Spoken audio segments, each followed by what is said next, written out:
As we bring our system back online, we should also think about if it's fully optimized for our analysis.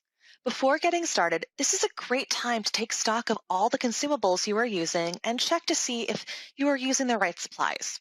So often, labs love to use the same type of liner or column over years on end because that's what came with the GC, or my favorite, that's what we've always used. This is the perfect time to see if there's anything newer or more improved versions of the column phase you are using, because maybe your lab has always had one or two peaks that have given you issues, but everyone's just accepted that, well, that's always how it's going to be. But what if by using an ultra inert column, those peaks are now sharp into pretty little Gaussian peaks that are easy to integrate? Wouldn't this be the time to see if there's something better? There might even be a better liner that is more optimal for your analysis and lets you accomplish more injections before you have to change it. This is the time to examine what you are using and what we might have that might make your life just a bit easier. Since GC columns are my area of expertise, I'm going to start with talking about the types of columns that are offered in the same phase family, because if we're going to look at how we can easily optimize our method, we aren't going to want to change phases, because then we'd have to do a revalidation, and that's not fun. We are going to look at a very multi-purpose phase, an all-around superstar, the 5% phenyl phase, that is our DB5. Now, the DB5 is a great multi-purpose column, and people think that it can do just about everything. It's been around so long, and people love it for general purpose applications. But as the world of gas chromatography has evolved, our detectors have gotten more sensitive.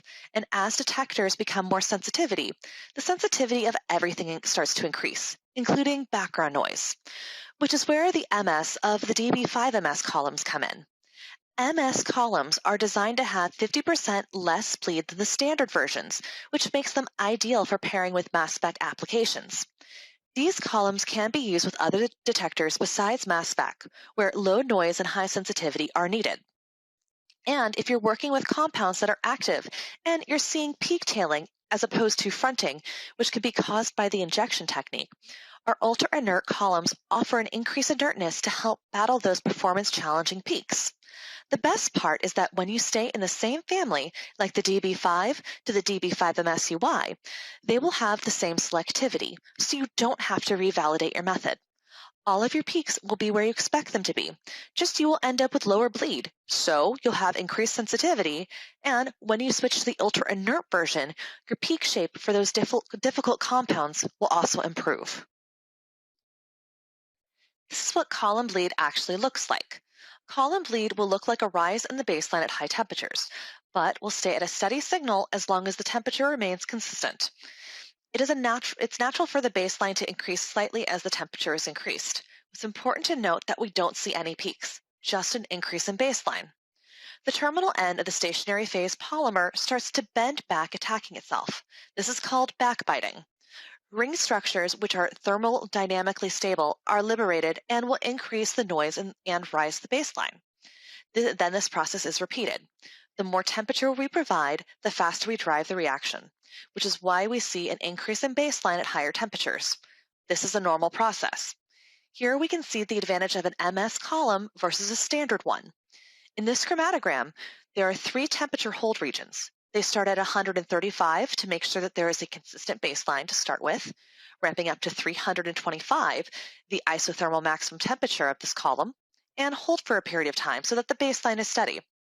And then ramping up to one final time up to 350 degrees, the column's maximum programmed temperature, and hold there.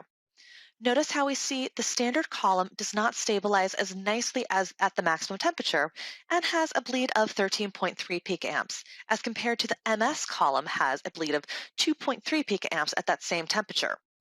The decrease in bleed allows you to have greater sensitivity at high temperatures because you aren't having to fight as much background noise due to column bleed. Here's what column bleed is not. Too often when people are using a mass spec and they see peaks in their chromatogram that aren't supposed to be there, they do a NIST search on that peak. And if that peak indicates some sort of siloxane base, people just jump to the conclusion that it must be column bleed and wrongfully blame the column. It's important to note that columns can never create peaks. Peaks must come from somewhere else in the flow path of the GC. And a likely culprit of these ghost peaks may be coming from your septum, not your column. So before jumping to conclusions saying that your column has gone bad because you have a ghost peak in your chromatogram, maybe take a look at your septa. Here we have a new septa compared to an over-tightened septa. Septums are meant to be changed out to maintain seal. If an inlet is not holding pressure at a desired temperature, even with proper tightening of that septum, don't try and tighten down the septum nut even more. This is what leads to septum bleed and can potentially strip the threads on the weldment. Just pop in a new septum and probably a new liner and O-ring too. You should be good to go. Here's a look at the benefits of choosing an ultra-inert column.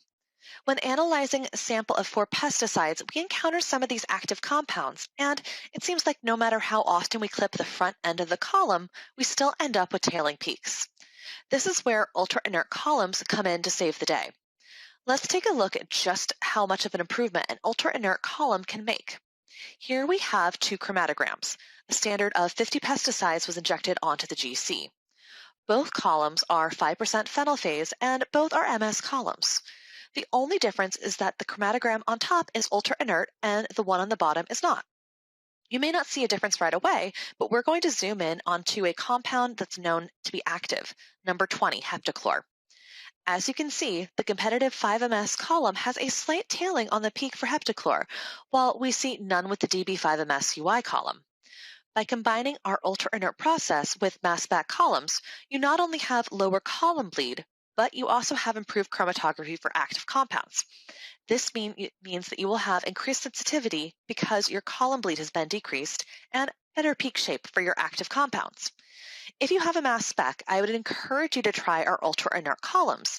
Just because your mass spec is sensitive to detect these active compounds doesn't mean that we have to make our mass spec work hard to detect them.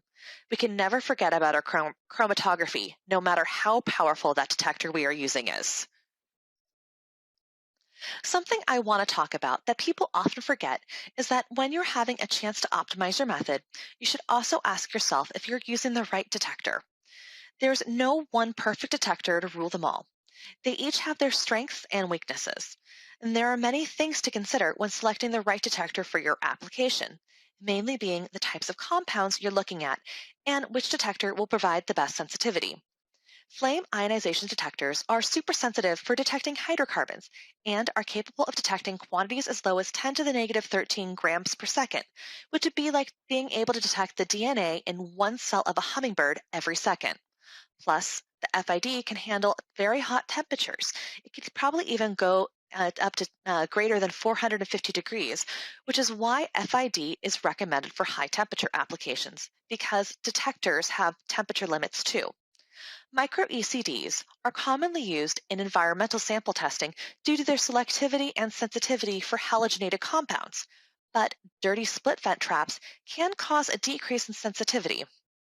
TCDs, or thermal conductivity detectors, are technically a non-destructive technique where thermal conductivity of a gas is compared to a stream of reference gas and can be good for some general purpose applications, but air leaks can cause negative dips in the baseline.